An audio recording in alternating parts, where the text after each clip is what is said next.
Good journey, everyone. Welcome to Space Oats Live, a Star Wars podcast. I'm a crew member. I'm gonna actually switch cameras real quick. I didn't realize that the wrong camera one, and this one's kind of not really working pretty well. So let's do this. Let's get to this one. How about that? There we go. A lot clearer. A lot clearer. Again, welcome to Space Oats Live, a Star Wars podcast. I am the crucial crew member. So we got another episode of Skeleton Crew to talk about this week. I'm amazing. I'm just loving this series. Episode 4, we're halfway through, and still got a lot to go. And yeah, it's been a fun ride so far. So really interesting, kind of like a side. Thought we were going back to Attin. Kind of thought maybe that wasn't going to happen because it was a little bit too soon, and we didn't. So we'll we'll get into that. We'll get into that. We're also going to do a little bit of Not Long Ago in This Galaxy, which is a little segment that I like to do, going back into Star Wars history and talking about something that happened in history, big moments in history, maybe little moments in history. Who knows what that was? But we'll talk about that as well. And then a couple other little things, little side things. We're going to do that as well. And yeah, so thank you for being here. Thank you for being here. We are going to start off with Not Long Ago in This Galaxy. So Not Long Ago in This Galaxy, we're going to go back to 2015. So we're still in the current phase of Star Wars, it being among Disney. Disney took over purchasing Lucasfilm, and we were promised new movies and all sorts of cool, fun stuff, and we got our first one with a release in the United States, official release in the United States today in Star Wars history. So that would be December 18th, 2015 was the release of Star Wars Episode 7, The Force Awakens, the first movie to be released under Disney's Lucasfilm.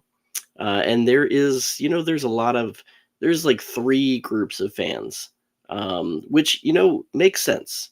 Actually, I would say there's like 4 groups of fans, right? I'm saying there's 4 groups of fans of Star Wars. You got your OG trilogy fans that they just love the old. That's it. The 3 movies, maybe the books that surrounded those movies, and that's like it. Anything else that was ever made by George Lucas, they just thought he lost touch.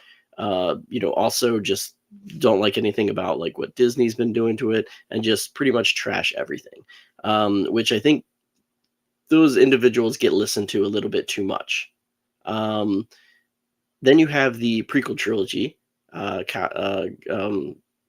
fans, which came into Star Wars. Maybe they grew up watching the originals, but the prequels really related to them because it was more from their age. And then maybe they continued to like the originals because maybe that's how they got to know Star Wars, excited about the prequel films, because of their families that grew up with Star Wars. And I think that kind of like carried into any like parents that had kids of that age that like the prequels. I think they're into that group as well because they saw their children, new fan base, the reasons why, because of these prequel films. And, it was the next generation of Star Wars fans. And then you have the third group, which is the sequel trilogy fan, the Disney Star Wars fans. And you know what? I think those fans have pretty much embraced everything about Star Wars. Maybe they don't have the knowledge of the backstories, the legend stuff, and everything, but and they're a little bit more less into like all the little. It's more of a surface Star Wars fan for the most part. A lot of people that I see that came along with Disney, it's a different generation of moviegoers, and some of them full on embrace Star Wars and go like diving in everything and love everything about all of it. But some of them are just surface fans that enjoy watching everything that comes out with Disney and the Star Wars movies. And then you have your fourth group, which is the diehards that just, it doesn't matter what comes out of Star Wars. We always find the positivity in everything. And I think that's definitely the group that I'm under. I enjoy watching anything Star Wars. I'll watch it every day. I play game Star Wars, read book Star Wars. I just love talking about Star Wars. And yes, not everything is perfect, but still, I enjoy all of it. I see the good in all of it, and just positivity there. So I definitely put myself in to that category of Star Wars fandom, and I believe that there are others out there. It's the smallest of the group, I will tell you that. The non-toxic Star Wars fans that we are. But honestly, it's great. It's a great group to be in. With all the positivity that there is. But December 18th, 2015 was the release of Star Wars: The Force Awakens. It did premiere in Hollywood, um, Los Angeles on December 14th. So a little bit earlier in the week, you had the actual premiere, and when all the stars came out and the movie was released on that day, and then the 18th was the official release in the United States. So what group are you in? I mean, are you like one of those diehard fans? It doesn't matter what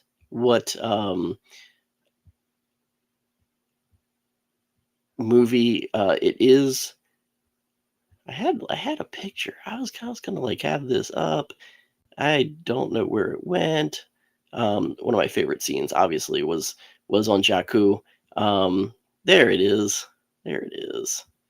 This is from the trailer, but I loved this scene. I mean, who didn't love the fly through of the Millennium Falcon on Jakku? First time we ever actually kind of had a surface battle, right? In Star Wars, we didn't really have that before. But just so much about this movie. I'm actually watching it again. I've watched it 2 days in a row. Honestly, I watched it yesterday and today. It's just been fantastic and amazing. Right now, I'm watching Takodana, the First Order about ready to attack there. Just seeing Starkiller Base kind of attack for the first time on the Hosnian system, which has a lot of ties into some of the side stories in Star Wars.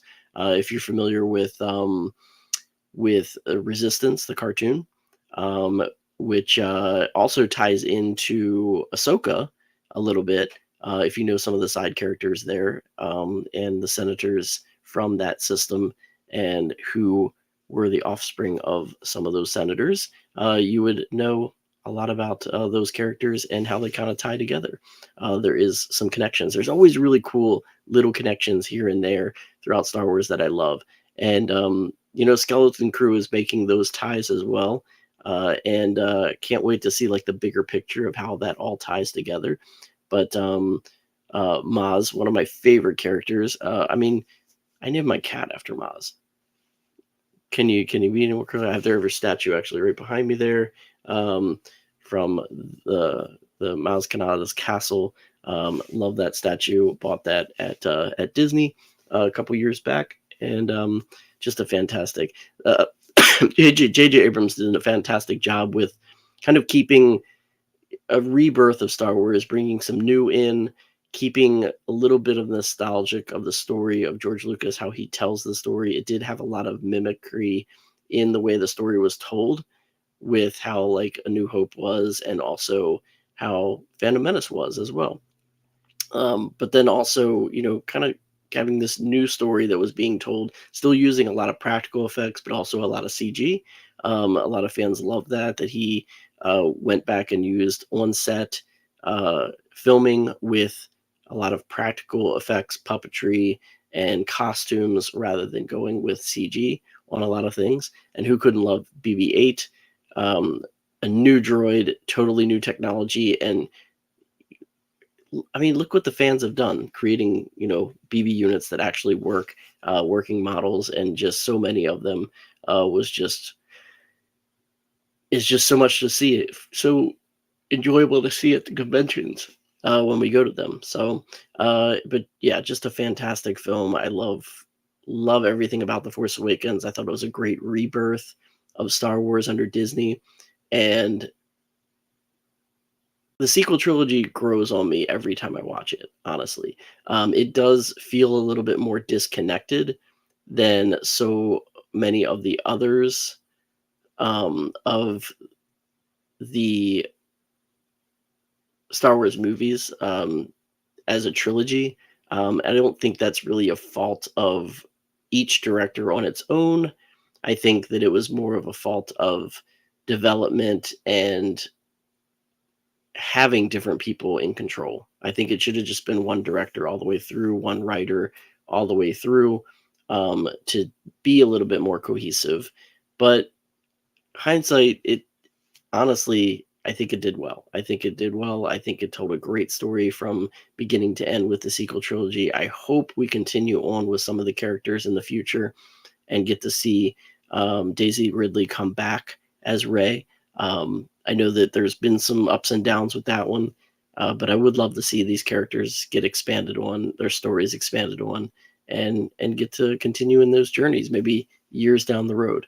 Like this was such a hot topic. It does have its perks. It does have its perks. I mean, I even had a friend of mine that I grew up with that he really kind of didn't like the prequels, and I think he was hesitant on the sequels, and he was okay with some of them. But then Rise of Skywalker, he didn't actually see for like a year or two, and after speaking with me, he finally watched it, and he actually said it wasn't that bad, which really surprised me because I thought for sure he wasn't going to like it. But I think I've kind of like stirred up with him, Star Wars again, and some of the amazing things about the sequels and the differences, and just some of the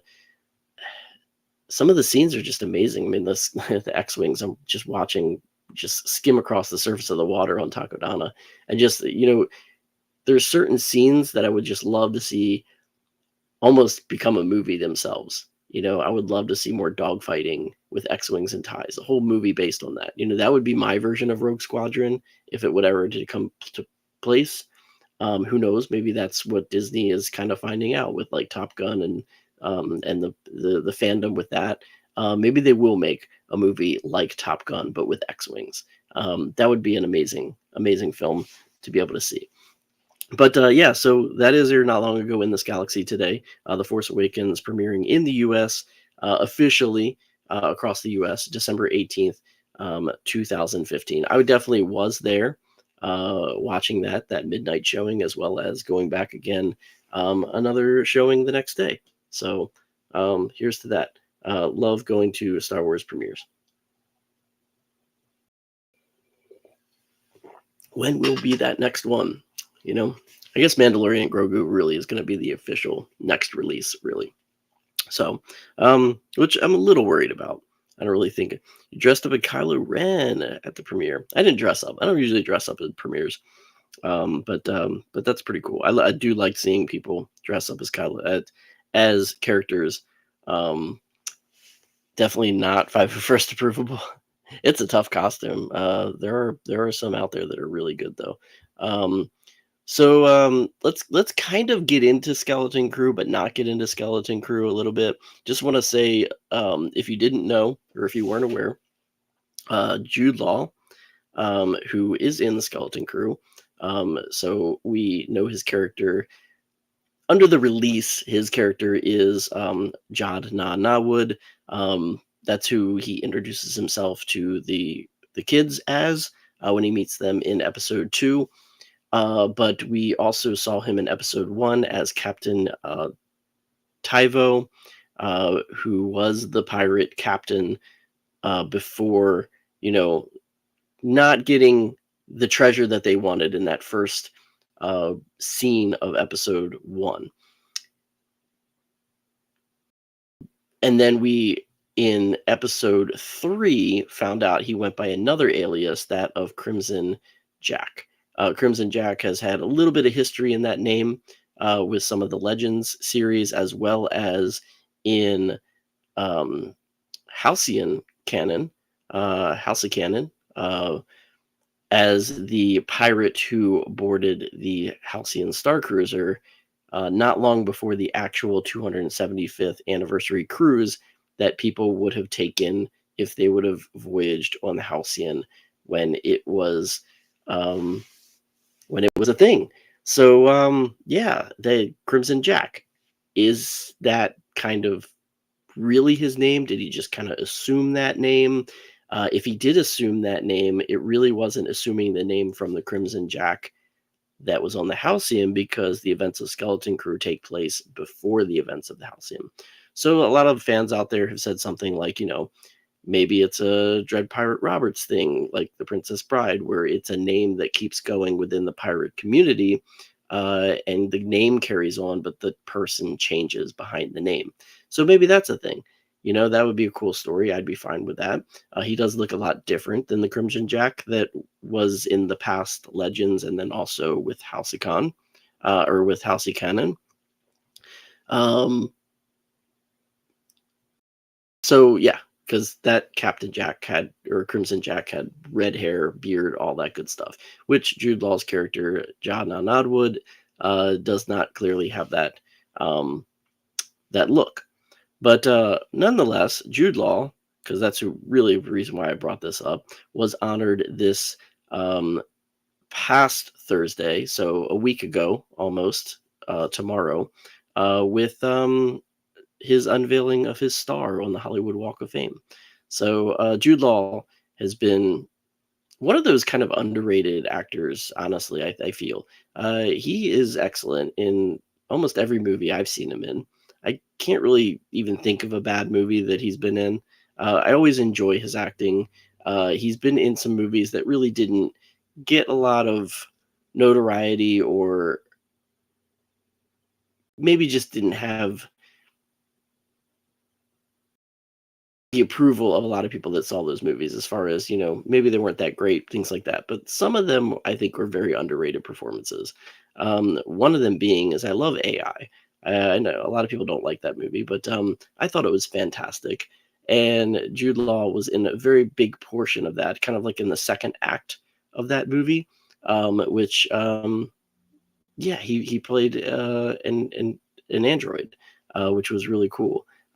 So love him in a lot of his movies, and just fantastic. Peter Pan and Wendy, just so many films that I really really enjoy. That yeah, kind of some of them being underrated. Talented Mr. Ripley, just some great movies out there, great films out there that he's been in, and he has a star on the Hollywood Walk of Fame.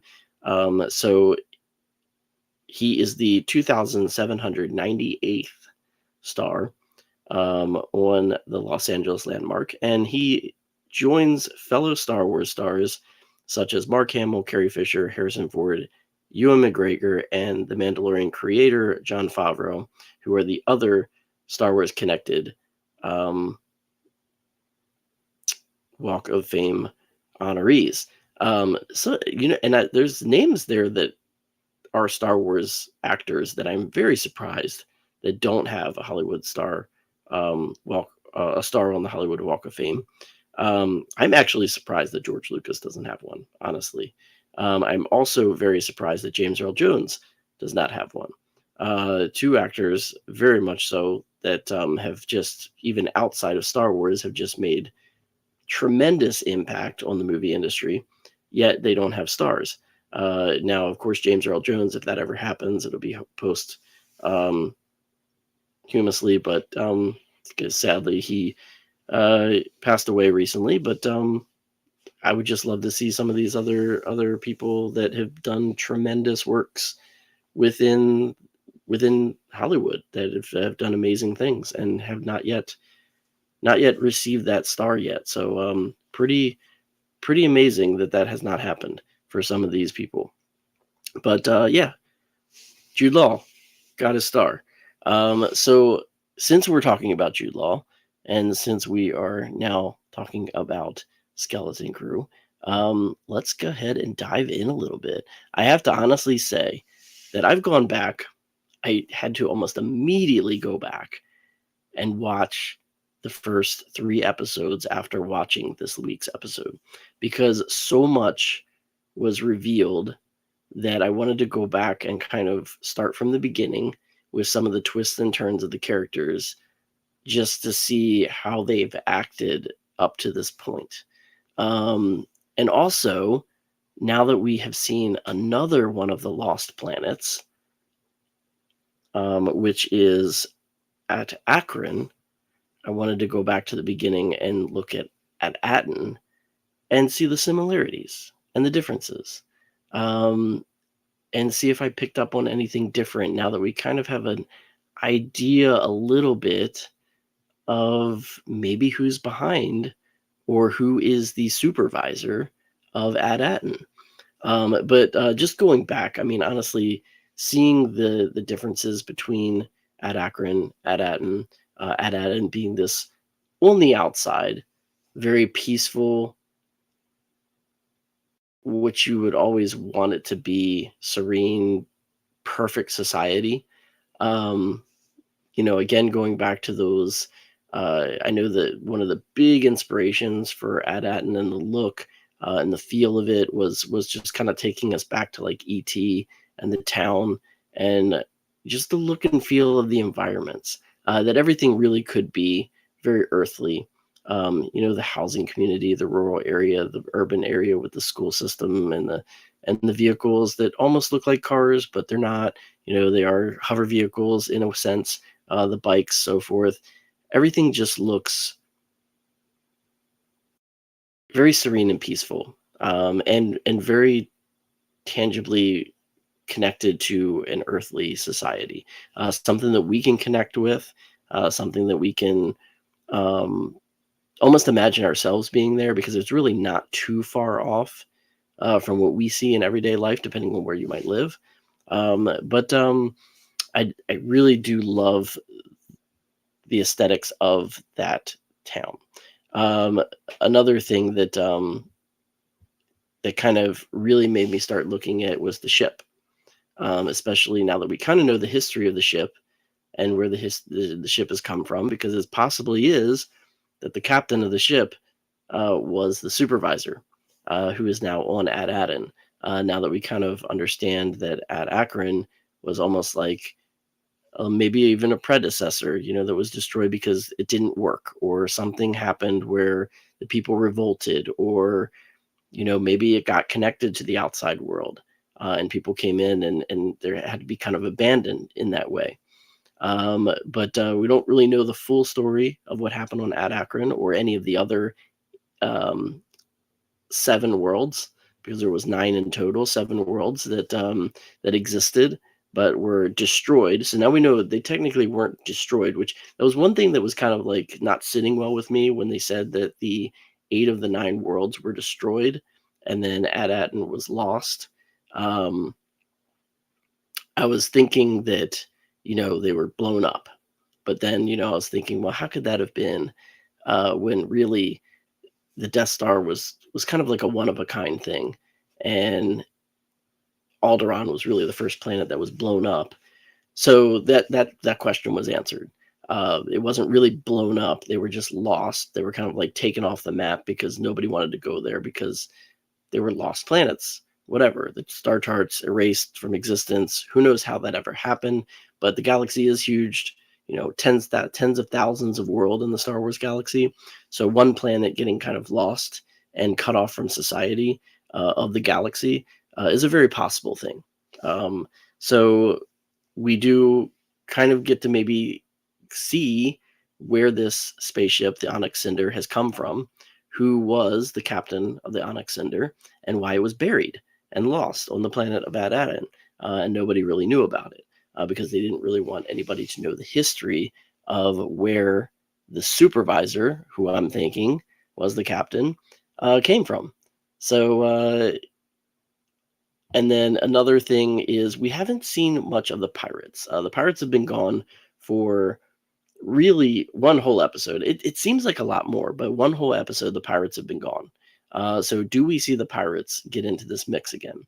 One of the I would love to go back to Port Bogo. I don't think we are, unless we go back to them learning about the location of Ad Akron or Ad Aden or something, and kind of launching their campaign from the port. But are we going to see Port Bogo again? Are we going to see the pirates again? When are we going to see the pirates again? How are they going to connect back to this? How are they going to find one of these two worlds? Is going to be an interesting part of storytelling as well. So that's hoping for, don't know. But missing the pirates this week. At least those pirates, because there was other pirates, kind of, in a way, not really pirates, but tribes that they're calling them, but just people that nomads in a way, things like that. So we have that this week. But going back to at Akron again, mimicking at Attin. If you go back and you watch episode 1 and then you watch episode 4, you see a lot of similarities. Obviously, the kids first see the houses. They almost think that they are home by the way the things look. You can kind of see from space when they're in the outside, entering the world space, that the the the droids or whatever they are around the world possibly were the ones that caused the barriers to keep the world protected at one point. Obviously, they're not working anymore. When they do land on at Akron, they see what they think is the town where they live. When they do land, they start looking around the homes. Everything's overgrown. They almost think that they've been away a long time, which almost got me thinking to a point that it had something to do with time travel. But quickly we realized that was not the case. Quickly realized that this was a totally different world. The schools, everything, very mimicking what Attin looked like, but just everything is just the casualties of war. So who caused this? Was this something that it was an orbital bombardment of some sort by either the Empire or I don't think the Republic, but who did this and when did it happen? When did this happen? Was this years ago? Was this Old Republic? Because remember, we were maybe theorizing that Attin and these other 8 worlds existed in the Old Republic, or maybe even before the Old Republic, or early days of the Old Republic. So when were these worlds destroyed? Were they destroyed in the Old Republic? Was it part of something else, something bigger? And who did that? So it could have very well been that. I mean, the destruction looks like it's been there for a long time.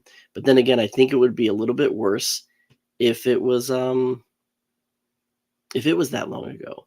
The structures are still fairly intact. So if there wasn't any upkeep, and you're talking tens of thousands of years, I don't think that those buildings would be standing at all. So I think this was more recent destruction. I think maybe the world was abandoned in a way and cut off from galactic society, but not really. I think what we see today is just over time period, no care for the buildings, and it's just decaying over these tens of thousands of years with little care, because the world was kind of left without any structure, as Attin supposedly has good government structure. But I think that's kind of like a falsity that we will come to find out. But it was interesting really seeing all of that. The kids have their kind of first tie-in to a couple different characters. First, kids like them that are kind of surviving on this planet. And we know that there's different factions from this meetup almost immediately, because we hear them ask, whose tribe are you from? And then very quickly they tell them that they have to kind of hide because this other tribe that apparently they're warring with comes into play. And these are more adults, the other tribe. And so kind of like who revolted here? Was it kind of like a similar situation in Attin, where they're kind of forced into roles in the society and finally somebody kind of stood up to that? Will that be kind of the thing for the kids? Will some parents agree with the kids that, their place in society shouldn't be, they should be able to like live more of a freer life? And that's what happens. And again, what is this structure mostly accomplishing on its day-to-day basis? Who is it really serving? Is it only serving the supervisor? Who is the supervisor? what's going on with this planet and the actual workings of the citizens. So this group, this other pirate group, we didn't really get to see much of them. We just know that they are one of the tribes that is warring with each other on at Akron. Um, and then we get taken with the kids tribe. I can't remember the name of the tribe actually, but where their like home base is on top of the old school, and they have a familiar looking creature that they are using in their society, that of Eopes. Eopes, if you remember, we've seen them a couple times um, in the Star Wars universe, and a little bit different version of them. So I'm guessing they're kind of like almost like a cattle in a way, and there's different versions of these throughout the galaxy. But there's also a nice big gun, a defensive gun on top of the school that is still working. I'm guessing we're going to see that happen. They kind of like put that out there to a little bit to like, we want to show you this. I think we're gonna, get to see more of it next week, in a way, possibly with some sort of a raid, as they have to help out this tribe in some way or another, because kind of their plans were thwarted in leaving. We didn't actually get to see that happen. I'm gonna just pause there for a minute on that picture because I don't want to show the next one. But Jude Law, by the way, was left on the ship with SM-33. So Kim's observatory kind of worked but didn't work because if you think about it, again, we thought all these worlds were gone, and by using what the kids were telling her about at Attin, it got the navigational means to what they thought was going to be at Attin. It naturally was not going to be. I wasn't really sure if they were going to get back there that quickly or not, but it felt like a good little side point where no, that was not the correct world, but it was like its sister world. What these other worlds, they were all apparently the same. So that's why it ended up going to Ad Akron. Or maybe Ad Akron was the most connected. Maybe it was the last world that was tried before Ad Atten. So it had the most similarities to Ad Atten, and that's what ended up going, getting their destination to Ad Atten. But definitely a far different place, obviously. So Jude Law's character Jod was left on the ship, while the kids kind of go and search for directions. They think, well, maybe if it looks similar, maybe they know something about Ad Atten, and maybe they know how to get there. They soon meet that character, one of the kids' tribes. Her name is Hana. That's right, it's the Troik clan. And she is a warrior. Her father is like the chief of the Troik clan, and or their leader. His name was Strix. They did mention his name, General Strix. He is an adult. Obviously, he's the father. Apparently, she's being groomed to kind of take over his position. Not many adults in this clan, but the kids, they're you know they're considered to be useful, but they are kind of still not trusting of these newcomers that are coming in. At least General Strix is not. He kind of does a real quick tutorial for the kids to see how, if they are capable of being put on the front lines to take care of some missions, um, and basically go into the battlefield, which is kind of surprising. But the kids kind of like kind of second guessing that, but they're kind of forced into it almost in a way. So it's definitely a way of war, and recruitment is right away because it looks like they need a lot of help with it. Jude Law again was left on the ship with SM-33, and he's rummaging around the ship. He finds Wynn's credits, and it looks like he's kind of gonna like go off the ship and leave. Um, and then when he gets off the ship, the other clan finds him. We don't really know what happens at this point because they never really go to how Jude Law's character got himself out of this situation. They basically say, or he says, that he bought his way out because of these um, the EOPs that they stole. So he basically buys back the EOPs and brings them back to the clan, which then stops this next battle that was going to happen from taking place, which the kids were going to have to be a part of, which almost happened. Um, Jod shows up kind of just in the nick of time to avert this conflict. Uh, the kids were promised that if they kind of help fight this battle, that they would be shown this sanctum, which apparently would have answers to the coordinates to Attin, as well as the other worlds that were all connected together. So they go to this sanctum. Hana actually takes them there, leads them to that hidden sanctum, but only to a point, which she then leads. Her and Neil have kind of like a nice little moment. They get to the sanctum, they go up to the top. It's kind of like a spire, and this is where kind of things take a little bit of a turn. But we do find a little bit of answers of more of the onyx cinder, more for SM33, and more of possibly who SM33's captain was, and the connection to Attin and Akron, and maybe some of the other worlds.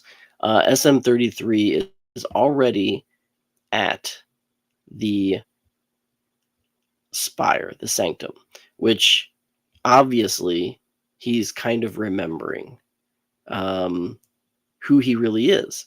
And at this point in time, he's still not sure. He knows it's at Akron.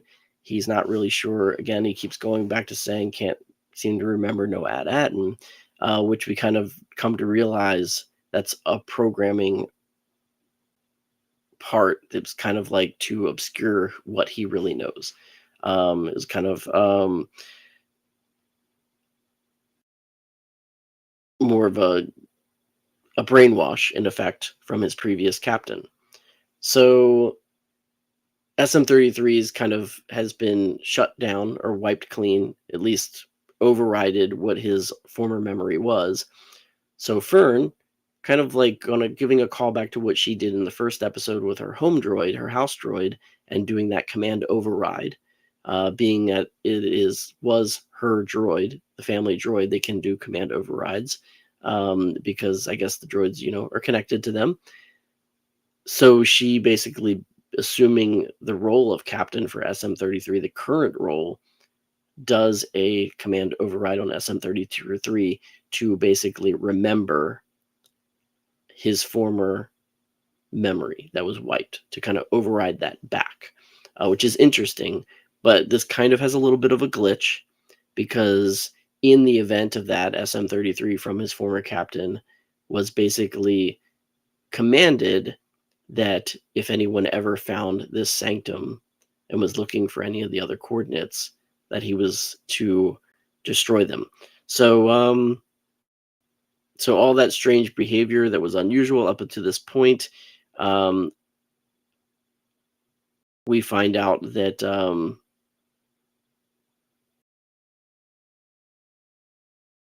he knows a lot more than he says he has, and he starts this murderous frenzy to kill all the kids, and also Jod at that point as well, most likely. The coordinates for Attin were scratched off. Don't know when they were.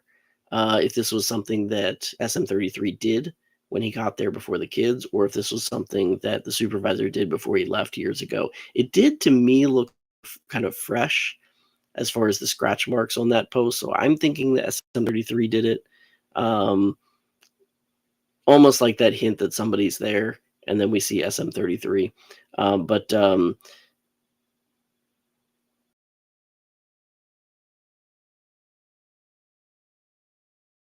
they're almost ready to kind of get killed. Neil steps up, which he kind of does twice in this episode.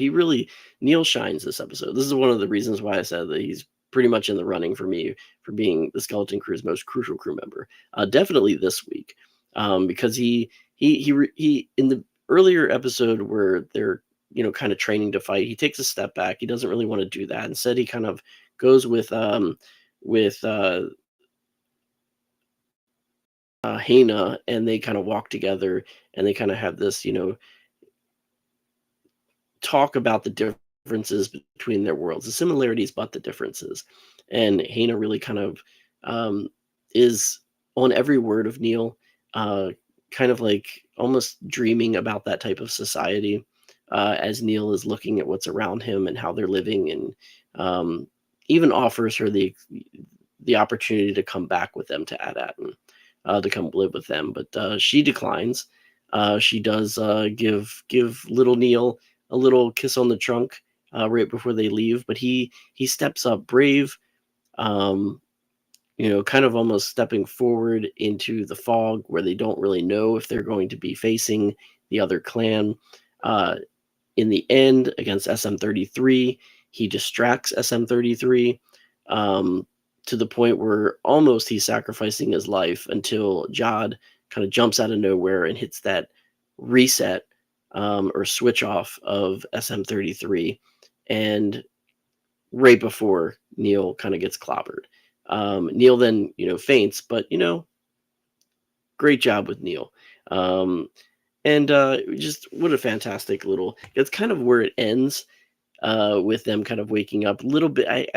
As far as like all of the episodes, I thought this one kind of just fell short of how it ended.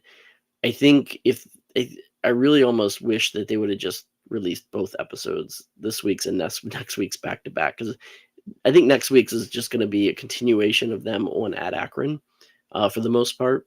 I think it's going to be an episode again, somehow trying to figure out a different way to get these coordinates. I'm pretty sure they're probably going to figure them out on the planet, to get to the other planet. Or maybe SM-33 has already notified the supervisor, from at Attin, to come back and return, kind of revealing what's been happening. So maybe that's how they get back to Attin, is the supervisor comes to them, and whoever the supervisor is connected with, possibly. So who knows? Maybe that's the case. I'm just kind of a little bit curious of how that's going to work. I don't know yet, but we'll find out. We got another week to go, so we're halfway through. Maybe we get to Attin at the end of next episode. I don't know. I do think that majority of next week's episode, though, is going to be still on Ad Akron, with this kind of battle between the Troiks and the other clan. If they can get SM-33 back operational, but kind of restrained, and maybe get him to tell. Maybe they kind of go through his memory and they are able to get the coordinates that way. I don't know. I guess we'll find out of how they get the coordinates to Attin, at this point in time, since they somebody's got to know it on the planet. I'm thinking either that or the supervisor comes to find them is going to be the other thing that happens. But enjoyable episode. I know a lot of people felt that it wasn't too exciting. The Daniels brothers, or the Daniels, not brothers, the Daniels, directed this episode, and I enjoyed it. I thought it gave us a little bit more insight of what's going on with these worlds, and how they're connected, and it gives us this more just mystery, that's just, I can't wait to see how it all gets solved. StarWars.com, by the way, had a really cool little thing that I know the little story pad that Win was using in the first episode. You can kind of make your own little shadow box, and StarWars.com has some directions on how to do it. I think it was also on Star Wars TikTok. But really cool little shadow box. I kind of hope that we get something like this. Kind of, I don't know if you ever remember those like light night bright things or whatever they were. But I would love to have a picture frame that starts, something to put up like that, that actually plugs in or lights up. Um, but you can make your own. There's a do-it-yourself thing on StarWars.com that you can get, download, and figure out how to make your own little shadow box that looks like a storyboard. Um, but I think that's it. Actually, there's not much more to tell. I think I'm going to be trying to make my reservations for Tokyo Disney tomorrow. At least my hotel reservations, um, for the dates that I'm going. I did order a couple things. Got a couple things in the mail. Got my helmet in the mail that I ordered, the Ren helmet. I also ordered a jumpsuit for some other cosplay that I'm going to be doing. And yeah, there's a couple other things I gotta start working on before February, before Comic MegaCon and Mosh Eisley. But I got another Galaxy box recently, which I forgot to bring in here to show off any of the stuff, but it was all creatures, which is really cool. Love the Galaxy box this time. You know, cool creature stuff like Sarlacc, Banthas, really cool Bantha mug, glass mug was really nice. For tea, coffee, whatever. Love that part of it, but then also like a cool jersey, and some other things. Yeah, so love the creature box. Creature box is great. And I think it was a bowl set too. Was the Sarlacc? The Sarlacc was a bowl set. Um, but yeah, cool stuff from the Galaxy Culture Flag Galaxy boxes. Always fun to get in the mail and open those boxes and see what's in there. Yeah. Other than that, nothing else going on. Didn't really do much yesterday. Went to Attin Beach yesterday. Ate at Beaches and Cream. Walked around Crescent Lake a little bit. Had some fun there. As far as what I've done in Disney recently, it's getting close to the holiday. It's getting busy everywhere. I can't actually go to the parks next week. I actually found that out, which is pretty interesting. There was still reservation availability for at least one of the parks for me. Don't know if we're going to do that or not. Maybe. I don't know. Maybe I will. Maybe I won't. Who knows? Maybe I hit up Jock Lindsay's one more time before the holidays to get some more of the holiday offerings there. Only went there once, so there's still a lot of stuff there to get. So maybe I'll head down there at some point for lunch, maybe next Monday or Tuesday, since I'm off those 2 days next week, and see what I can do. But that is it for tonight. Thank you for joining, Alex. A couple other people maybe had been on and off. Saw some numbers jump up there for a little bit. Thank you for joining in. I am Jay, the Crucial Crew member, by the way. I do this every week, Star Wars Space Oats Live, a Star Wars podcast. Yeah, subscribe, hit those notifications, talk about Star Wars, talk about Skeleton Crew mainly right now, reviewing those. And yeah, that is it for this week. Also do some Instagram posts and also go live every now and then on my YouTube channel, doing Not Long Ago in This Galaxy, talking about some Star Wars history from time to time. So join in there as well. My Instagram post is at the Crucial Crew member, where I do those posts and other Disney posts. And or you can catch me here with those Not Long Ago in This Galaxy live segments here on the Crucial Crew member channel. Thank you again for joining. Remember, till next time, do something Star Wars, watch some Star Wars, listen to some Star Wars, read some Star Wars, play some Star Wars, do something Star Wars. Most importantly, remember, whatever you are doing, may the stars light your way. Have a great evening, everyone. I'll see you next time.